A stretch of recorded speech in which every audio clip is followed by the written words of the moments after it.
امریکہ کے سابق صدر ڈونلڈ ٹرمپ کا کہنا ہے کہ صدر بنا تو برطانوی شہزادہ ہیری کے ساتھ امریکہ میں خصوصی برتاؤ نہیں رکھا جائے گا۔ بین الاقوامی خبر رساں ادارے کی رپورٹ کے مطابق ٹرمپ کا کہنا تھا کہ بائیڈن انتظامیہ نے برطانوی جوڑے پر بہت زیادہ مہربانی کی۔ برطانوی شہزادہ ہیری نے ملکہ برطانیہ الزبتھ دوم کو دھوکہ دیا۔ اس بات کی شہزادہ ہیری کو معافی نہیں مل سکتی۔ امریکہ نے دعویٰ کیا ہے کہ غزہ میں جنگ بندی اور قیدیوں کے تبادلے سے متعلق بات چیت اہم مرحلے میں داخل ہو گئی ہے۔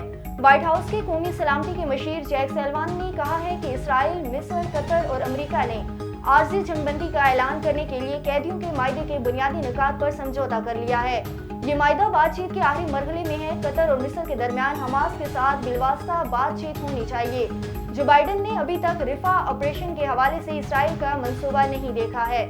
سعودی عرب نے بغیر اجازت نامے کے حج کرنا غیر قانونی قرار دے دیا۔ عرب میڈیا کے مطابق سعودی عرب کی وزارت داخلہ نے عازمین حج کے لیے نیا ضابطۂ اخلاق جاری کر دیا۔ وزارت داخلہ نے اجلاس میں بغیر اجازت حج کرنے والوں پر 50,000 ریال جرمانہ عائد کرنے کا اعلان کر دیا ہے۔